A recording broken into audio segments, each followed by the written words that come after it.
اللهم صل على سيدنا محمد يا رب صل وسلم دائما ابدا على حبيبي.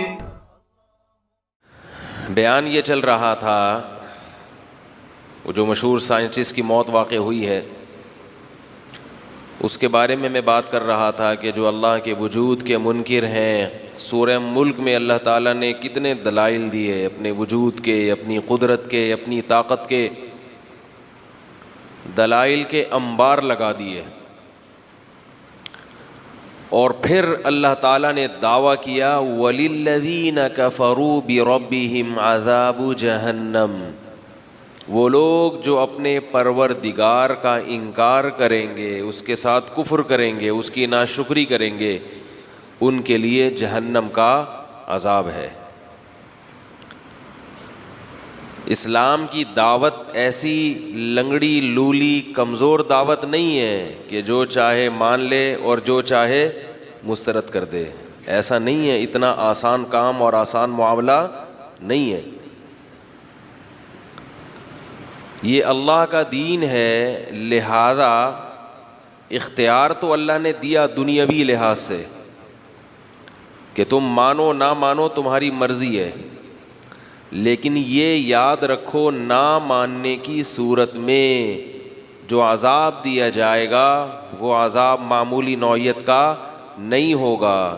اس لحاظ سے تمہیں اختیار نہیں ہے، تمہارے لیے اسلام ہی متعین ہے. اسلام کے علاوہ کسی اور مذہب کو فالو کرو گے تو قابل قبول نہیں ہوگا. اس قسم کے جب میرے بیانات یوٹیوب پہ جاتے ہیں تو اس پہ کمنٹس میں کبھی کبھار پڑھتا ہوں، تو میں نے ایسا ہی ایک کمنٹ پڑھا کسی ہندو کا یا کسی سکھ کا تھا کہ مسلمان اپنے آپ کو بہت فنٹر سمجھتے ہیں. فنٹر کا لفظ تو میں استعمال کر رہا ہوں، انہوں نے تو جو بھی مجھے پورے الفاظ یاد نہیں ہیں، کہ ان کا یہ دعویٰ ہے کہ ان کے دین پہ چلو گے تو جنت میں جاؤ گے، ان کے علاوہ نہیں چلو گے تو جنت پہ نہیں جاؤ گے. یہ تو تعصب ہو گیا، یہ تو بنیاد پرستی ہو گئی. تو یاد رکھو یہ دعویٰ تو پھر ہم بھی کر سکتے ہیں کہ آپ بھی تو یہ دعویٰ کرتے ہیں کہ ہمارے دین پہ چلو گے تو نجات ملے گی، ہمارے دین پہ نہیں چلو گے تو نجات.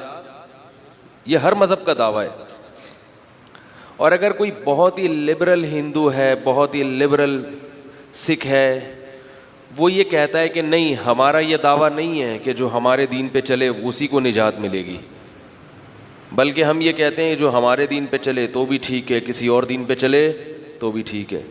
اس کا مطلب آپ کو اپنے دین کے برحق ہونے پر خود ہی اطمینان نہیں آ رہی، میرا خیال ہے بات، آپ کو اپنے دین کے برحق ہونے پر خود ہی اطمینان ہے ہی نہیں. وہ آپ نے مقولہ سنا ہوگا مدعی سست اور گواہ چست. ایک آدمی جو دعویٰ کر رہا ہے اسی دعوے میں ہی وہ ڈھیلا ہو تو پھر اس کا جو حساب کتاب ہے وہ یہ اس کی علامت ہے کہ آپ تو خود مطمئن نہیں ہیں اس پر. تو آپ کے ہاں پھر مطلب یہ ہوا کہ چلو سب دنیا میں کیا ہے سیٹ ہے، حالانکہ بالکل ایک دوسرے کی کیا ہیں تعلیمات اپوزٹ ہیں، بالکل ایک دوسرے کے اپوزٹ تعلیمات ہیں. تو کیسے صحیح ہو سکتی ہیں؟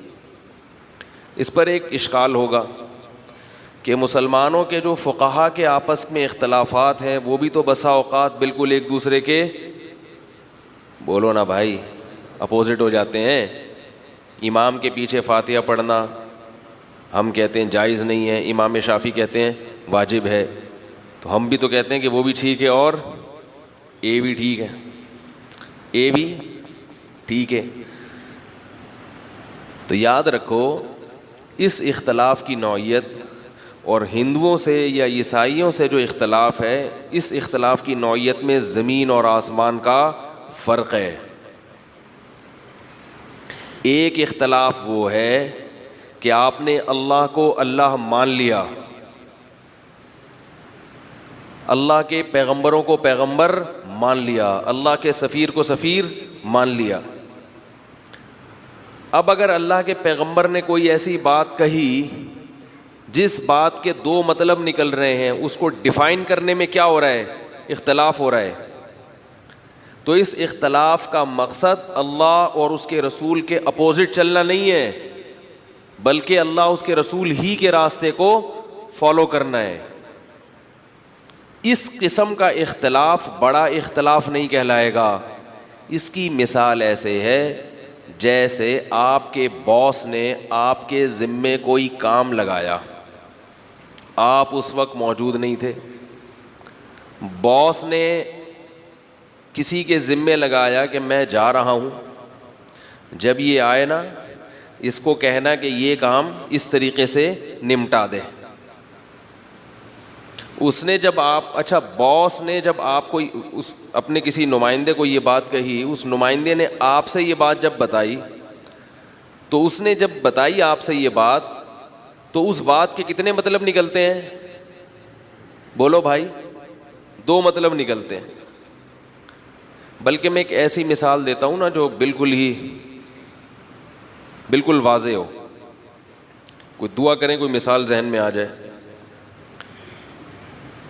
سوچنے میں ٹائم لگے گا, میں اسی کو کنٹینیو کر دیتا ہوں. بعض دفعہ ایک دم مثال اچھی سی ذہن میں آ جاتی ہے, خاندانی قسم کی مثال. تو اب کیا ہے کہ آپ نے وہ کام نمٹا دیا. چلو ایک مثال مجھے اپنی یاد آ گئی. ہمارے ایک استاذ نے میرے ذمے یہ لگایا کہ بھئی مہمان آ رہے ہیں, آپ ٹی بنا دیں. کیا بنا دیں؟ ٹی. ہم نے گرین ٹی بنا دی. تو استاذ نے کہا کہ میں نے گرین ٹی کا تو نہیں کہا تھا, آپ کو دودھ والی چائے کا کہا تھا.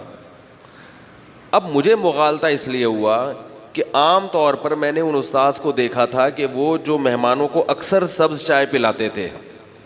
دیکھو جب ہم چائے کا لفظ بولتے ہیں تو فوراً ذہن دودھ کی چائے کی طرف جاتا ہے, سبز چائے کی طرف. بولو نا بھائی.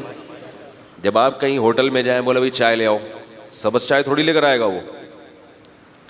گھر میں مہمان آیا, آپ نے کہا بھائی چائے پلا دوں, اس نے کہا ہاں جی پلا دیں, آپ سبز چائے لے آئے, تو تھوڑا سا ہلے گا اندر سے کہ یار میں تو دودھ والی چائے کی توقع رکھ رہا تھا.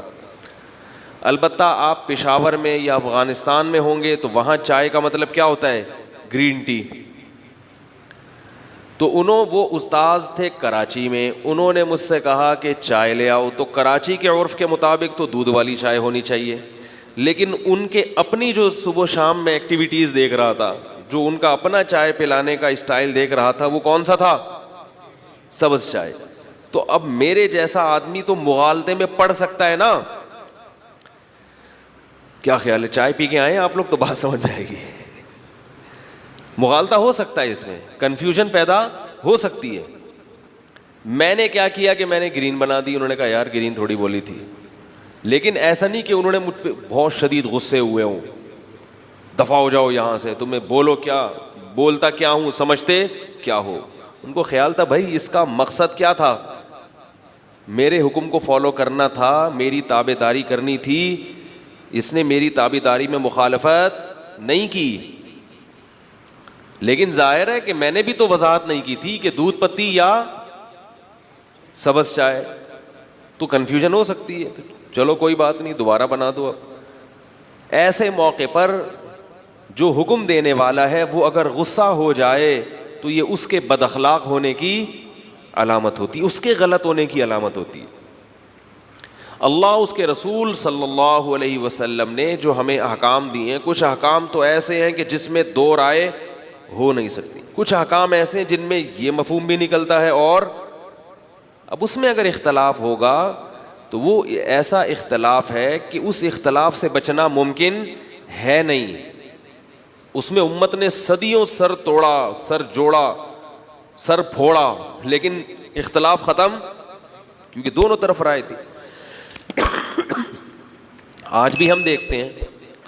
تو یہ جو متضاد آراء ہیں یہ الگ چیز ہیں, اور جو مذاہب کے آپس میں متضاد آراء ہوتی ہیں وہ بہت بڑی بڑی آراء ہوتی ہیں. اس کی مثال, ابا نے آپ کو کوئی بات کہی, مثال کے طور پر میرے ابا مجھے کہتے کہ چائے بنا دو, میں گرین ٹی بنا کے لے آتا, ابا کہتے بیٹا میں تو کہہ رہا تھا کہ کیا ہے, دودھ والی چائے. دوسرا بھائی, جب ابا نے مجھے کہا نا چائے بناؤ, تو ہم دو بھائیوں میں اختلاف ہو گیا. ایک بھائی کہہ رہے ابا کا مقصد کیا ہے, دودھ والی, دوسرا کہہ رہے کہ ابا کا مقصد کیا ہے, سبز چائے. اختلاف ہو گیا. ابا اس وقت ہے نہیں, اویلیبل ہے نہیں, وہ آرڈر دے کے چلے گئے موبائل بند کر کے.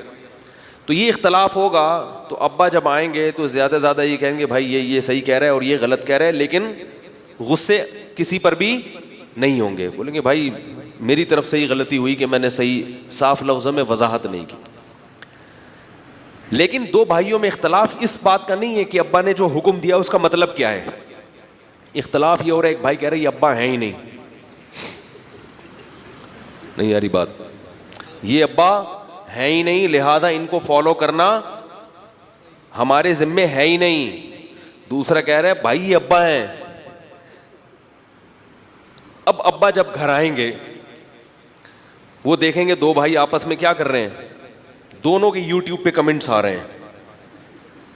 ایک کہہ رہے ہیں کہ مفتی صاحب نے جو یہ بیان دیا ہے کہ صرف اسلام ہی برحق ہے, اللہ کیا ہے, اللہ ہمارا رب ہے اور اللہ کے سفیر کون ہے, محمد صلی اللہ علیہ وسلم ہے. اور دوسرا کہہ رہے کہ نہیں اللہ نہیں ہے, اللہ ہے ہی نہیں, یا اللہ کے علاوہ بھی بہت سارے اللہ ہیں. جیسے کوئی کہ ابا کے علاوہ وہ بھی ابا ہیں, وہ بھی ابا ہیں, وہ بھی ابا ہیں, وہ بھی ابا ہیں. تو یہ والا اختلاف قابل قبول نہیں ہے. اس میں ایک بھائی یہ کہنے میں حق بجانب ہوگا کہ بیٹا میں کہہ رہا ہوں کہ یہ میرے ابا ہیں, اگر تو نے نہیں مانا نا خدا کی قسم ابا تجھے جائیداد سے آگ کر دیں گے,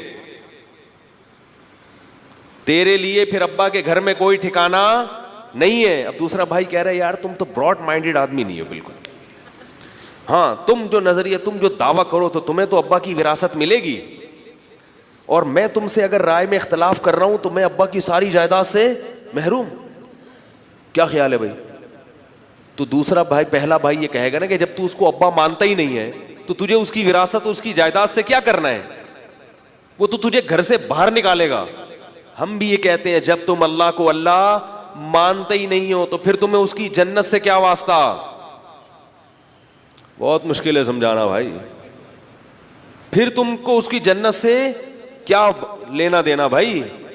اللہ کہے گا یہ تو جنت کے وعدے ان لوگوں کے لیے کیے تھے جو میرے وعدوں پر یقین کرتے ہیں, مجھے مانتے ہیں. تم تو کہا کرتے تھے کوئی خدا نہیں ہے, اور بعض مانتے تھے خدا ہے مگر وہ 50 والے کو بھی مانتے تھے, 100 والے کو بھی مانتے تھے, کبھی اس کے سامنے جھک جاتے کبھی اس کے سامنے جھک جاتے. تو اللہ کہیں گے نا, جیسے ابا کہیں گے کہ کبھی تم ستار بھائی کو ابا کہہ رہے ہو تو کبھی وسیم بھائی کو, کبھی سلیم کباڑیے کو اپنا باپ بنا لیتا تھا تو اب وراثت بھی اسی سے جا کے مانگ بھائی, تو کیا خیال ہے.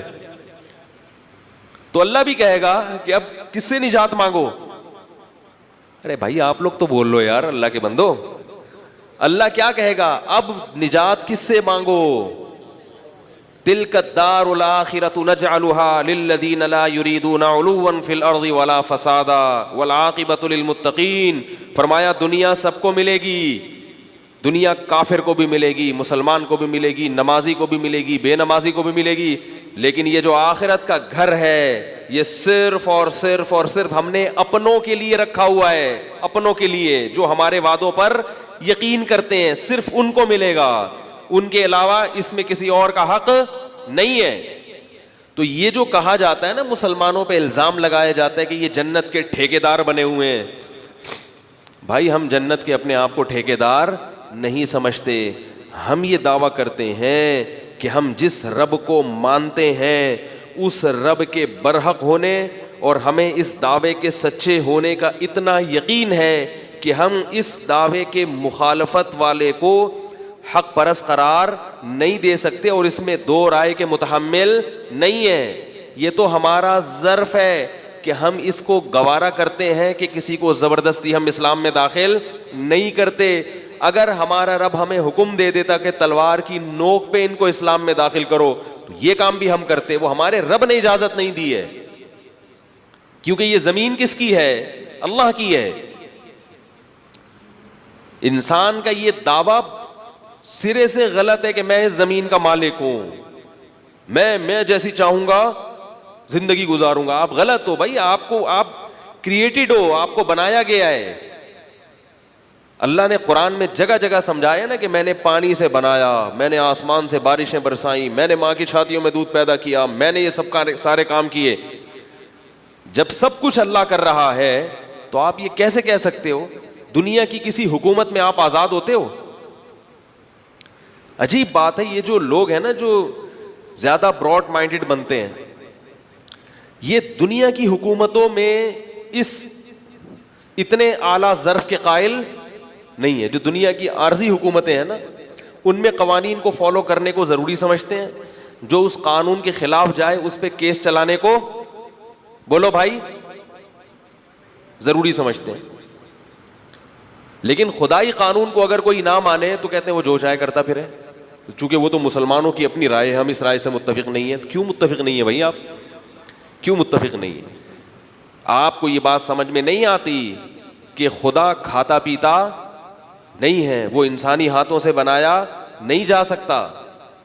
کسی نے روٹی کو خدا بنایا ہے. میں نے بتایا تھا 4-5 سال پہلے ایک ہندو کے کمنٹ سے کہ خدا جو ہے کیا ہے؟ روٹی ہے. کیوں کہہ رہے روٹی کے بغیر؟ بھائی روٹی خدمت میں لگی ہوئی ہے تمہارے, جو خادم ہے وہ خدا نہیں ہوتا, مالک خدا ہوتا ہے. روٹی تو اللہ نے ہمارے لیے پیدا کی ہے, ہمارے لیے اس کو مسخر کر دیا. جو چیز ہمارے لیے بنی ہے وہ ہمارا خدا کیسے ہو سکتی ہے؟ تو یہ جتنے دعوے ہیں دنیا میں اسلام کے خلاف, کچھ اللہ کے منکر, کچھ اللہ کو مانتے ہیں تو شرک کرتے ہیں, اور کچھ اللہ کو مانتے ہیں شرک نہیں کرتے, ایسے لوگ بھی ہیں. لیکن وہ اللہ کی ماننے کو ضروری نہیں سمجھتے. یہ بھی اللہ کے ساتھ اللہ کی بہت بڑی توہین ہے. بہت سے لوگ دنیا میں ایسے ہیں جو کہتے ہیں گاڈ ہے, بہت سے سائنٹسٹ ایسے ہیں جو کہتے ہیں اللہ ہے. ہم مانتے ہیں کہ کسی نے اس کائنات کو بنایا, تو بھائی پھر وہ اللہ ہے تو وہ اس کا کوئی حکم ہے؟ کہہ رہے حکم کچھ نہیں ہوتا بھائی. اس کا کوئی بندوں سے تعلق کہہ رہے کچھ بھی نہیں. اس نے بنایا, پیدا کیا, کھلا رہا ہے, پلا رہا ہے, موج مستی کرو اور کیا کرو, مر جاؤ. یہ کیسے ہو سکتا ہے بھائی؟ کہ سب سے قریبی رشتہ والدین اور اولاد کا ہوتا ہے کہ نہیں ہوتا؟ کیونکہ آپ کی پیدائش کا سبب بنے ہیں وہ.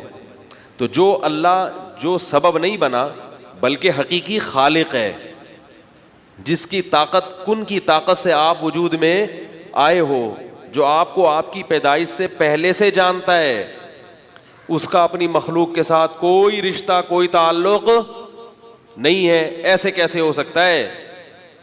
بعض کہتے ہیں ہاں رشتہ ہے محبت کا, ہم اللہ سے محبت کرتے ہیں, وہ ہم سے محبت کرتا ہے. تو یہ خالی پیلی کی محبت دنیا میں قبول؟ ارے بھائی کیا ہو گیا یار آپ لوگوں کو؟ بھائی خالی پیلی کی محبت تو کوئی بھی کسی کو کہہ سکتا ہے نا. آپ کسی جا کے یار مجھے آپ سے بہت زیادہ محبت ہے, مجھے آپ سے کیا ہے؟ بہت زیادہ محبت ہے. کہ یار پھر ایک چائے پلا دو. وہ کہے یار چلو پھر کیا ہو رہا ہے اس خوشی میں ایک چائے ہو جائے. کہ بھائی بہت زیادہ محبت کا یہ مطلب تھوڑی کہ میں چائے بھی پلا دوں آپ کو. ایک تو ہوتا ہے نا, دیکھو ہم تکلفاً ایک دوسرے سے پوچھتے رہتے ہیں, ایک دوسرے کو کہتے رہتے ہیں بھائی اور چائے پیو گے, کہتے ہیں نہیں کہتے چلو کوئی بات نہیں. یہ تو ایک فارمیلٹی پوری کرنے کے لیے ہم کسی سے کہہ دیتے ہیں ہمیں آپ سے بہت محبت ہے, وہ کہتے ہیں تھینک یو. یہ تو دنیا میں چل رہا ہے, اس کے حقیقی معنی مراد نہیں ہوتے. جیسے لوگ آج کل ایک وہ چل پڑا ہے نا ٹرینڈ کے, لوگ کہتے ہیں اپنا خیال رکھیے گا. یہ لفظ ہم پہلے نہیں سنتے تھے. کسی سے بھی آپ فون پہ بات کریں اور بھائی خیریت سے, ہاں بھائی مفتی صاحب ٹھیک الحمدللہ, مفتی صاحب اپنا خیال رکھیے گا, السلام علیکم. اب ظاہر ہے مفتی صاحب آپ کے مشورے کے بغیر بھی اپنا خیال رکھیں گے بھائی. کیا خیال ہے؟ تو یہ وہ ڈائلاگ ہوتے ہیں جن کی حقیقت مراد نہیں ہوتی, بس ایک محبت کا اظہار ہوتا ہے کہ ہمیں آپ کی اتنی فکر ہے کہ ہم چاہتے ہیں کہ آپ اپنا خیال رکھو, کیونکہ انسان جتنا خود اپنا خیال رکھ سکتا ہے اتنا نہیں رکھ سکتا. تو یہ ڈائلاگ ہوتے ہیں, محبت کے الفاظ ہیں, اس سے حقیقت مراد نہیں ہوتی. اس سے صرف ایک اپنی عقیدت کا اظہار مراد ہوتا ہے. لیکن جہاں حقیقت ہوتی ہے, اللہ ڈائلاگ کو پسند, خالی پیلی کے ڈائلاگ اللہ کے ہاں قابل قبول نہیں ہے. اللہ کی ذات مزاح اور مذاق کا یعنی وہ محل نہیں ہے. اللہ کی ذات جو ہے کہ اس کے ساتھ مذاق کیا جائے یا غیر سنجیدہ گفتگو ہو. جب اللہ سے آپ یہ کہتے ہیں کہ مجھے خدا سے محبت ہے اور ہونی چاہیے, تو اللہ اس محبت کی آپ سے قیمت مانگتے ہیں. پوری قیمت نہیں, تھوڑی سی, یہ دیکھنے کے لیے کہ یہ اس دعوے میں سچا ہے یا جھوٹا ہے. ایسا ہی نہیں ہوتا. تبھی سورہ عنکبوت میں اللہ نے فرمایا, سورہ عنکبوت الف لام میم, احسب الناس ان یترکوا ان یقولوا آمنا وهم لا یفتنون ولقد فتنا الذین من قبلهم فلیعلمن اللہ الذین صدقوا ولیعلمن الکاذبین. اللہ فرماتے ہیں لوگوں نے یہ گمان کر رکھا ہے کہ وہ زبان سے کہہ دیں گے ہم گاڈ کو مانتے ہیں اور ہم ان کے اس دعوے کو قبول کر لیں گے. اللہ فرماتے ہیں ایسا نہیں ہے. وَلَقَدْ فَتَنَّ الَّذِينَ مِن قَبْلِهِمْ, فرمایا آج سے پہلے جس نے بھی یہ کہا ہے نا کہ گاڈ ہے, ہم نے اس کو آزمایا ہے. فَلَيَعْلَمَنَّ اللَّهُ الَّذِينَ صَدَقُوا, اللہ ظاہری طور پر یہ بات جان کر چھوڑے گا کہ یہ اپنے دعوے میں سچا ہے. وَلَيَعْلَمَنَّ الْكَاذِبِينَ, اور اس کو بھی جانے گا جو اپنے دعوے میں جھوٹا ہے. آزمائش کے بعد پتہ چلے گا کہ آپ کتنے پانی میں ہیں. آزمایا جائے گا. وہ آزمائش کیا ہے؟ وہ اسلام کے حکام ہیں جو کسی اور مذہب کے پاس نہیں ہے. وہ حکام ہیں اسلام کے جن کے ذریعے آزمایا جائے گا. عبادت کے وقت عبادت کرتے ہو کہ نہیں کرتے؟ اسلام میں عبادت آپشنل نہیں ہے, اختیاری نہیں ہے. آنا ہے آ جاؤ, نہیں آنا تو کوئی ایسی بات نہیں, آنا پڑے گا. جسے ہم اپنے اسٹائل میں کہتے ہیں تمہارے باپ کو بھی آنا پڑے گا. جب آپ نے اللہ پر ایمان لے آئے, اب آپ کو نماز پڑھنی پڑے گی. اب نو کا آپشن نہیں ہے. نہیں پڑھو گے جہنم کی وعیدیں ہیں. پھر آپ مولویوں کو بولو یہ نماز چھوڑنے پر کہتے ہیں اللہ آگ میں ڈال دے گا, تو مولوی تھوڑی ڈال رہا ہے آپ کو آگ میں, مولوی تو بیچارہ بتا رہا ہے کہ ڈال دے گا. ہاں یہ الگ بات ہے کہ ایک بغاوت کا جرم ہوتا ہے اس کی سزا زیادہ, اور ایک نافرمانی کا جرم ہوتا ہے اس کی سزا کم. کافر باغی ہے, وہ مان ہی نہیں رہا, اس کی سزا ہمیشہ کی جہنم ہے. اور جو مانتا ہے نماز چھوڑ دی اس نے, اس کی سزا اس سے کم ہے جہنم کی آگ, مگر اس کی مدت کم ہے. اس کی مثال ایسے, ایک آدمی ابا کو ابا مان رہا ہے, ابا کے آرڈر کو نہیں مان رہا. یہ تو مانتا ہے کہ ابا کا آرڈر ہے مگر سستی کرتا ہے, اس کو 2-4 چمیٹ لگیں گے. اور جو کہہ رہے ابا ہی نہیں ہے, وہ نکلو پتلی گلی سے فوراً, مکان کیا کرو, خالی کرو یہاں سے. تو اس لیے اسلام نے یہ دعویٰ کیا ہے وَمَن يَبْتَغِ غَيْرَ الْإِسْلَامِ دِينًا فَلَن يُقْبَلَ مِنْهُ, جو اسلام کے علاوہ کسی اور مذہب کو مذہب بنائے گا قابل قبول نہیں ہے. کیونکہ اگر اللہ اس کی اجازت دے دیتے تو اس کا مطلب اللہ خود اپنے مذہب کے برحق ہونے پر متردد ہیں. اللہ کو خود معاذ اللہ نقل کفر نباشت, اللہ تعالیٰ معاذ اللہ کو کنفیوز ہیں کہ بھئی یہ بھی ٹھیک ہے تو چلو تھوڑا بہت وہ بھی چلتا ہے. ایسا نہیں ہے. دوسری ایک بات یہ ہے کہ یہ جو غیر مسلموں کی طرف سے دعویٰ کیا جاتا ہے کہ مسلمان متعصب ہیں, بھئی اپنے ہی کو برحق سمجھتے ہیں, اپنے آپ ہی کو کیا سمجھتے ہیں, برحق سمجھتے ہیں, اور یہ کہتے ہیں کہ جو اس کو فالو نہیں کرے گا وہ معاذ اللہ جہنم میں جائے گا. تو سوال یہ پیدا ہوتا ہے کہ تعصب تو آپ کے اندر بھی ہے نا. آپ ہندو صرف اس بیس پر ہیں کہ آپ ہندوؤں کے گھر میں پیدا ہوئے, آپ سکھ صرف اس بیس پر ہیں کہ آپ سکھوں کے گھر میں پیدا ہوئے. آپ نے کبھی اس تحقیق کی کوشش کی کہ میں صحیح مذہب کو فالو کر رہا ہوں یا غلط مذہب کو؟ جو پروپیگنڈا مسلمانوں کے خلاف آپ کے باپ دادا نے بتا دیا کہ یہ دہشت گرد ہوتے ہیں, یہ ٹیپو سلطان یوں تھا تو محمود غزنوی یوں تھا, جو کچھ انہوں نے آپ اٹرم شٹرم آپ کو کہہ دیا, آپ نے اس پہ کیا کر لیا؟ کل کسی کے کمنٹس میں نے پڑھے, یہ محمود غزنوی لٹیرا اور یہ محمود غزنوی یوں تھا اور اس نے تلوار کی نوک سے اسلام پھیلایا اور یہ کیا اور وہ کیا. مجھے دنیا میں بتاؤ کہیں بھی دنیا میں کوئی حکومت اخلاق کے زور سے قائم ہوئی ہے؟ نہیں یاری بات میرا خیال ہے. امریکہ ایسے وجود میں آیا تھا کہ انگریز گئے تھے وہاں اخلاق سے ریڈ انڈین کو دعوت دی کہ یار ہمیں حکمران کے طور پہ تسلیم کر لو. انہوں نے کہا چلو ٹھیک ہے, تم بہت اچھے ہو, گورے ہو, ہم کالے ہیں, تم ہم پہ حکومت کرو. ہے بھائی, محمود غزنوی کی آپ کو تلوار نظر آ رہی ہے. ہندو راجاؤں نے, ہندو پنڈتوں نے جو گاؤں دیہاتوں پہ حکومتیں کی ہیں, وہ کیا ان کو رام کر کے ان کو اپنے نظریوں سے مطمئن کر کے پھر انہوں نے الیکشن ہوا تھا. یہ تو جمہوریت کا نظام اس دور میں شروع ہوا ہے. صدیوں سے ایسا ہی ہوتا تھا کہ تلوار کی نوک سے بولو بھائی حکومتیں کی جاتی تھیں. تو اصل سوچنے کی چیز یہ نہیں ہے کہ کس نے تلوار کی طاقت سے حکومت کی ہے, اصل یہ ہے کہ کس نے تلوار کا صحیح استعمال کیا اور کس نے تلوار کا غلط استعمال کیا. کس نے تلوار کی نوک سے توحید کا نظام قائم کیا, زنا کو معاشرے سے ختم کیا, شراب کو ختم کیا, ہندو عورتوں کو جلایا جاتا تھا, اس نظام کو ختم کیا, انصاف کا نظام معاشرے میں قائم کیا.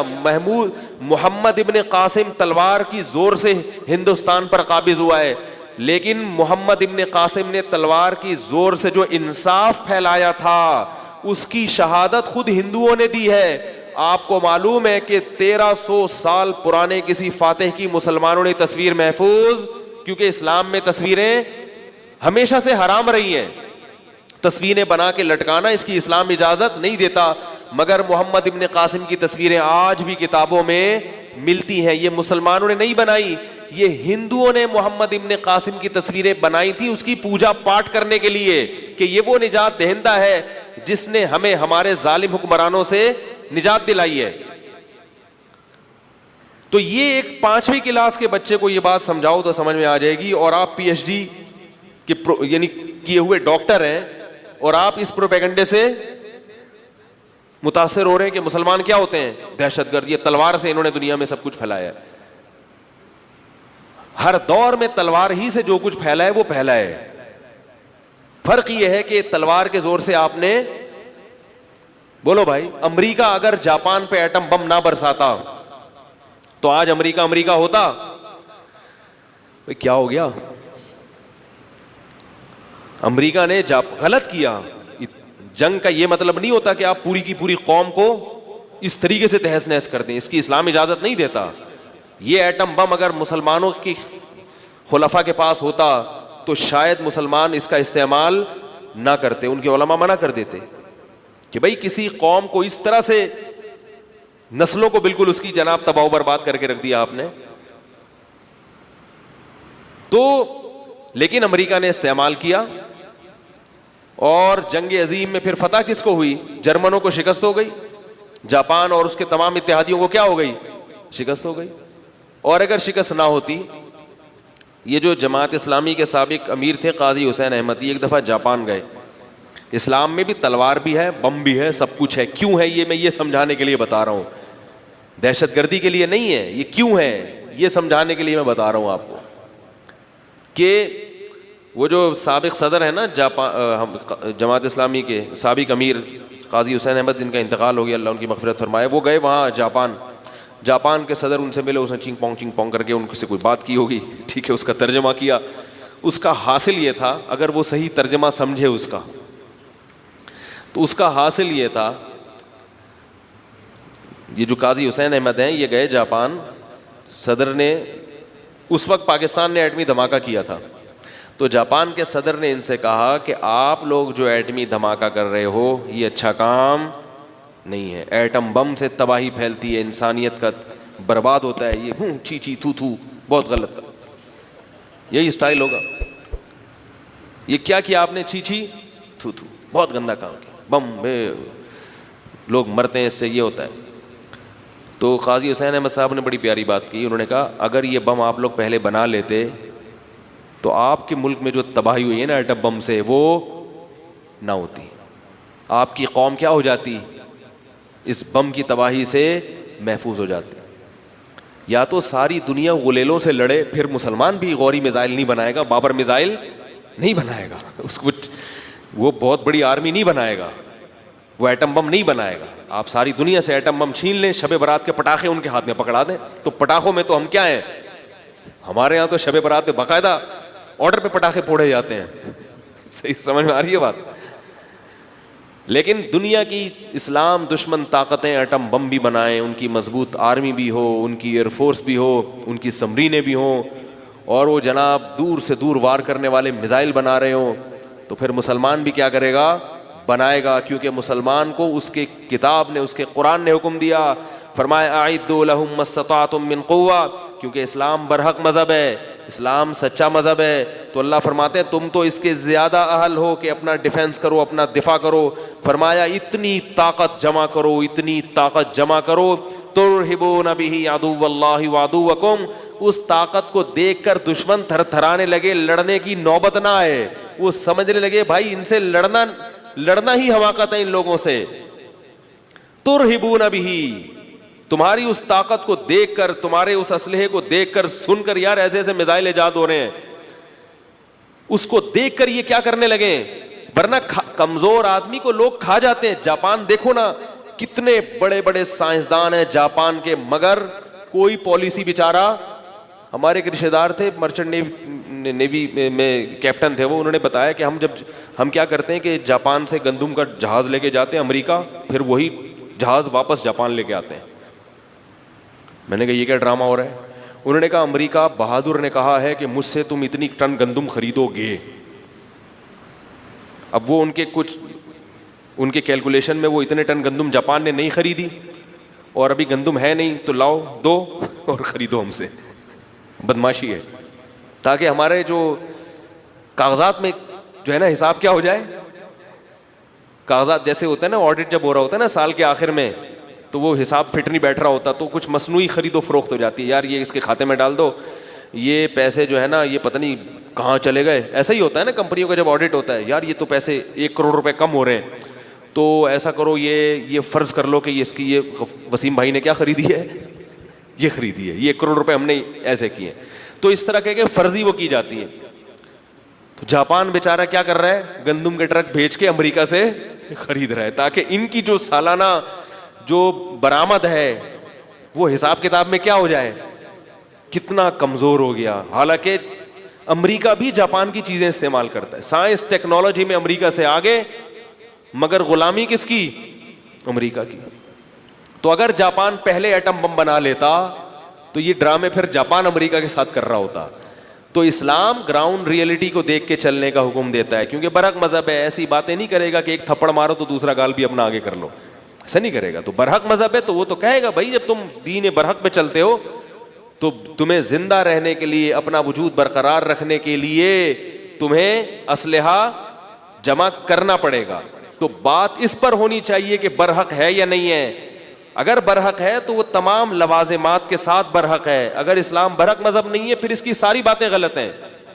تو یہ بھی تو عصبیت ہے، تعصب ہے کہ آپ اسلام کے دعوے کو سننے کے لیے اور قبول کرنے کے لیے تیار نہیں ہو، صرف عصبیت کی بیس پر کہ آپ کو مسلمانوں سے ذاتی بغض ہے، مسلمانوں سے ذاتی چڑ ہو گئی ہے. حالانکہ اسلام کسی قوم کا مذہب، اسلام کی سب سے بڑی خوبی ہے کسی قوم کا مذہب نہیں ہے. دیکھو میں عربی نہیں ہوں مگر میں یہاں بیٹھ کے اسلام کا دفاع کر رہا ہوں. حالانکہ ہمیں پتہ ہے سعودی عرب میں ہمارا کیا حشر ہوتا ہے، پاکستانیوں کے ساتھ سعودی عرب میں کیا حشر ہوتا ہے سب کو پتہ ہی ہوگا. کیسے بیچارے ٹھٹرے ہوئے عمرہ کر کے آتے ہیں وہاں سے، پھر بھی ہم اسلام کا دفاع کر رہے ہیں.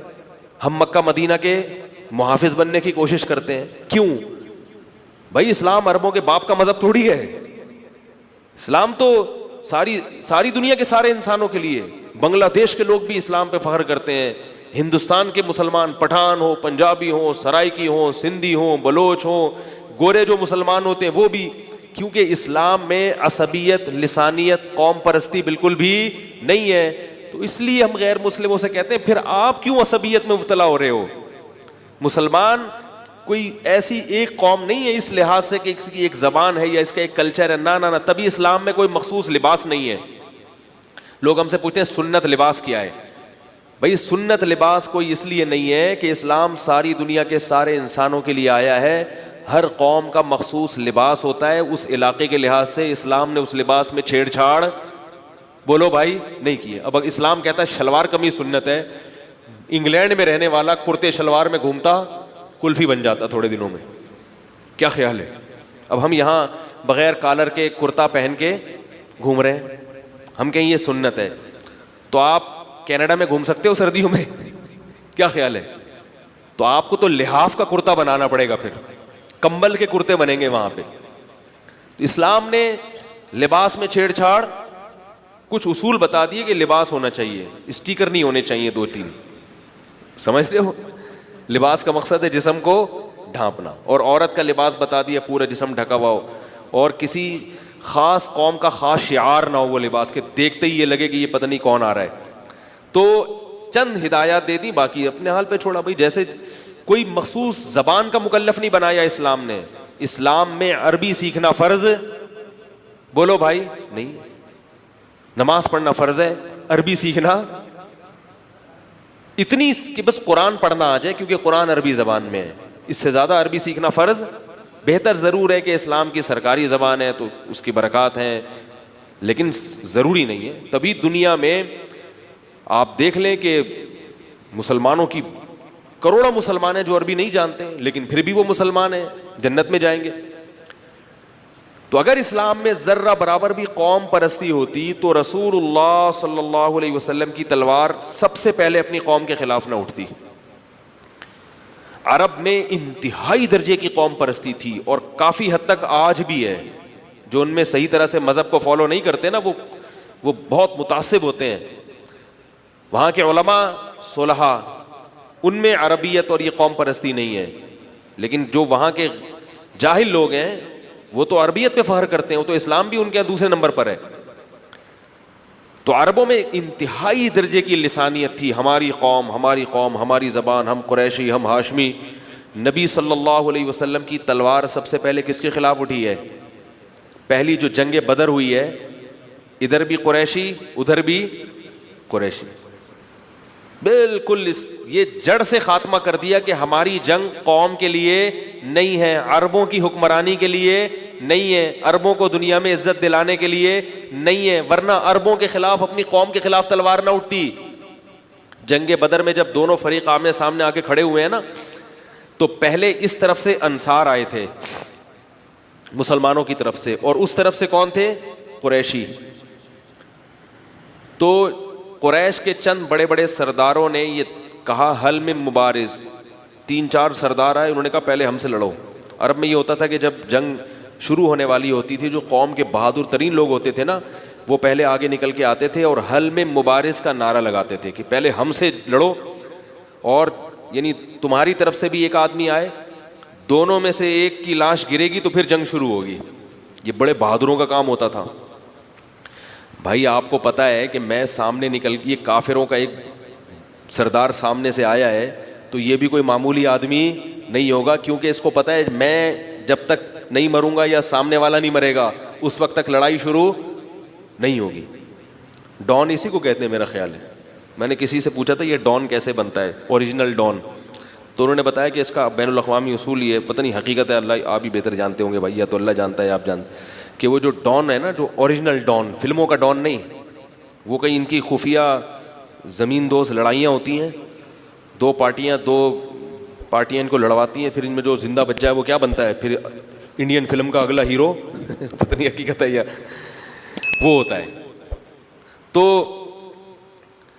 یہ حقیقت میں ہوتا ہی نہیں ہوتا واللہ عالم, لیکن صحابہ کے دور میں عربوں کی لڑائیوں میں ایسا ہوتا تھا کہ 2 فائٹ کریں گے, ان میں ایک کی لاش جب تک نہیں گرے گی اس وقت تک جنگ کا آغاز نہیں ہوگا. عتبہ ابن ولید وغیرہ جیسے مشرکین کے, قریشیوں کے جو نبی کے خاندان کے لوگ تھے, ظاہر ہے وہ تو عرب کے بہادر ترین لوگ شمار ہوتے تھے, بڑی خاندانی عزت تھی ان کی, وہ آئے لڑنے کے لیے, 3 یا 4 آئے اور کہنے لگے حل میں مبارز, کوئی ہے ہمارے مقابلے میں؟ تو ادھر سے انصار صحابہ آئے ہیں, ادھر سے 3 تو یہاں سے بھی 3. تو ان قریشی کافروں نے کہا لیس باکفائنا, یہ ہمارے ہم پلہ اور ہمارے جوڑ کے. کیا بہادری تھی دیکھو آپ, تبھی تو اللہ نے ان میں نبی بھیجا کہ ان کا رخ چینج کرنے کی دیر ہے. جو آج ادھر بہادری دکھا رہا ہے یہ کلمہ پڑھ کے نبی کا ساتھ بھی ایسے ہی دیں گے, اور جو منافق ہوں گے نا, جو قوم بزدل ہوتی ہے وہ ادھر بزدلی دکھائے گی تو ادھر بھی ہائے اللہ ہوئی اللہ کرے گی, وہی کیا ہو رہا ہے اللہ, یہ کیا ہو رہا ہے, یہ مار کیوں رہا ہے, یہ بھائی یہ کون سا اسلام ہے بھائی, ٹھیک ہے, ہم نے اس لیے تھوڑی اسلام قبول کیا تھا. تو وہ کیا ہے کہ ادھر سے جب آئے انہوں نے کہا نہیں لیس باکفائنا, یہ ہمارے جوڑ کے, کفو ہوتا ہے نا ہم پلہ پیرل, یہ جوڑ کے نہیں, فائٹ میں مزہ نہیں آئے گا. تو پھر ادھر سے نبی صلی اللہ علیہ وسلم نے اپنی قوم کے خاص جو اپنے قریبی لوگ تھے، جعفر طیار کو بھیجا، چچا زاد بھائی، اور حضرت علی کو بھیجا، اور ایک اور صحابی تھے، میرے ذہن سے ان کا نام نکل گیا. تو یہ 3 صحابی کو حضرت علی، حضرت جعفر طیار، یہ نبی کے چچا زاد بھائی قریشی ہاشمی، ان کو بھیجا. تو یہ عتبہ ابن ولید اور یہ دوسرے سردار کہیں گے نام اکفاؤنا، ہاں ہاں یہ ہیں ہمارے جوڑ کے، ان سے لڑائی میں مزہ آئے گا، اور پٹ گئے. حضرت علی اور جعفر طیار رضی اللہ تعالیٰ عنہ نے 2 کو لڑائی ہوئی، میدان میں مار دیا ان دونوں کو. لیکن جو تیسرے قریشی صحابی تھے مسلمانوں کی طرف سے، یہ شہید ہو گئے. ان کی ٹانگ کٹ گئی تھی تو خون بہا، اور جس کی وجہ سے شہید ہو گئے. لیکن پھر اس کو بھی مسلمانوں نے چھوڑا نہیں، وہ جو جس نے ان کو شہید کیا تھا ان کو بھی مسلمانوں نے قتل کر دیا. تو اس کے بعد جنگ شروع ہوئی ہے، ادھر بھی قریشی اور ادھر بھی قریشی.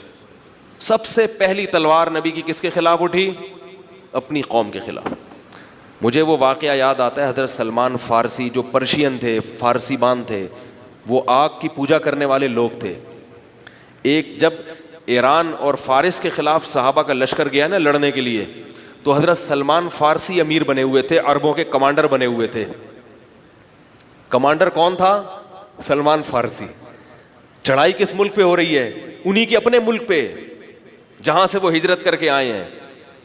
تو جب چاروں طرف سے گھیرا ہے دشمنوں کو، تو حضرت سلمان فارسی نے صحابہ سے کہا، ماتحت جو صحابہ تھے جنگ لڑ رہے تھے، ان سے کہا کہ یہ خلفائے راشدین کے دور کی بات ہے. ان سے کہا صبر کرو، میں پہلے ان کو دعوت دوں گا، کیونکہ نبی نے فرمایا کہ 3 دن تک کیا کرو؟ دعوت دو، اس کے بغیر لڑائی، کیونکہ ہمارا مقصد حکومت نہیں ہے. اگر یہ اسلام قبول کر لیتے ہیں حکومت کریں. اس سے بھی پتہ چلتا ہے کہ اسلام کی تلوار زمین کے حصول کے لیے نہیں ہے. محمود غزنوی، محمد بن قاسم نے جب حملے کیے تھے تو ہندوؤں سے کہا تھا کہ اگر تم دین برحق کو فالو کر لیتے ہو ہمیں حکومت نہیں چاہیے، رکھو اپنی حکومت اپنے پاس، اس سسٹم کو رائج کرو. یہ جو تمہارا ظالمانہ سسٹم ہے جس میں بتوں کی عبادت ہو رہی ہے، جس میں وراثت کی دھجیاں اڑائی جا رہی ہیں، کوئی قانون ہی نہیں تھا. عورتوں کو تو اسلام نے وراثت دی ہے، پہلے تو وراثت تھی نہیں عورت کی. تو یہ نظام نہیں چلے گا. طائف میں نبی صلی اللہ علیہ وسلم نے معاہدہ کیا، طائف والوں کی حکومت طائف والوں کو دی آپ صلی اللہ علیہ وسلم نے، لیکن کچھ ایگریمنٹ کر لیے کہ بھئی یہ چیزیں تمہیں فالو کرنی پڑیں گی، حکومت اپنے پاس رکھو. تو حضرت سلمان فارسی رضی اللہ تعالیٰ عنہ نے چاروں طرف سے گھیرا. تو صحابہ نے کہا اجازت دیں کہ ہم حملہ کریں. فرمائے نہیں، 3 دن تک کیا کروں گا؟ دعوت دوں گا. پھر دعوت کا اسٹائل دیکھیں، وہاں سے قوم کے لوگوں کو بلایا اور سرداروں کو اور جو بھی کمانڈر تھے ان کو بلایا. انہوں نے کہا کہ یا اہل فارس انی رجل منکم ترون العرب یطیعوننی، اے اہل فارس تمہاری قوم کا آدمی ہوں، لیکن دیکھ رہے ہو عرب میری اطاعت کر رہے ہیں. ایک دوسری قوم جو آج تک کسی کو کسی غیر لسانیت عصبیت کی وجہ سے کسی دوسری زبان والے کو انسان ماننے کو تیار نہیں تھی. یہ اجمی کا لفظ کیا؟ گونگے کو کہتے ہیں اجمی.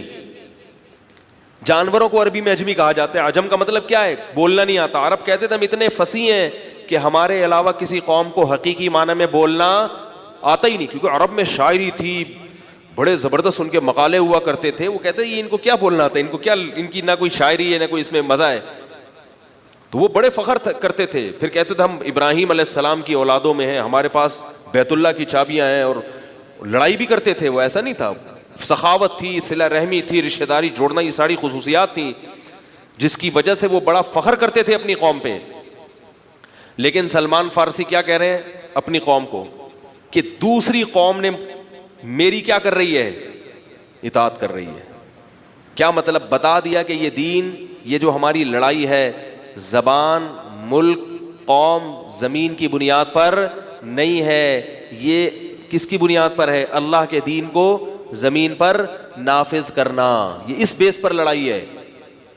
3 دن تک سمجھاتے رہے، ان کی سمجھ میں نہیں کہا نہیں بھائی. کہا پھر ٹھیک ہے. لڑائی ہوئی اور الحمدللہ مسلمانوں کو فتح ہو گئی. بعض قومیں مان بھی جاتی تھی، بعض نہیں بھی مانتی تھی. پھر جو فتح ہوتی تھی تو پھر کسی کو نہیں کہا جاتا تھا کہ تم زبردستی مسلمان ہو جاؤ. ٹھیک ہے ہم تمہاری عبادت گاہوں کی حفاظت کریں گے, اس کا ہمیں سالانہ اتنا ٹیکس دیا کرو. اور مسلمانوں سے زکوٰۃ لی جاتی ہے جو اس سے زیادہ ہے. سمجھ آ رہی ہے بات؟ صرف فرق کیا کہ زکوٰۃ عبادت ہے اور غیر مسلم سے جو جزیہ لیا جائے گا وہ عبادت نہیں ہے. مسلمان عبادت سمجھ کے دے گا اور وہ بغیر عبادت کے دیں گے. تو اس لیے یہ ساری چیزیں 5ویں کلاس کے بچے کو سمجھاؤ گے تو میرے بھائی سمجھ میں آ جائیں گی. لیکن الزامات کی آپ ایک طویل فہرست, مسلمان دہشت گرد ٹیپو سلطان نے آ کے یہ کر دیا, لوٹ مچا کے چلا گیا, مندروں کو لوٹ لیا, تو ظاہر ہے میرے بھائی جب وہ قبضہ کرے گا تو جو بھی حاکم ہوتا ہے زمین کا مالک تو وہی ہوتا ہے نا. جب وہ آئے گا تو زمین کا تو جو جتنی بھی حکومتی املاک ہیں وہ اس کا کیا بن جائے گا؟ مالک. تو یہ ایک واقعہ نظر آتا ہے محمود غزنوی کا, لیکن ایسے لاکھوں جو ہندوؤں کی مندر محفوظ ہیں.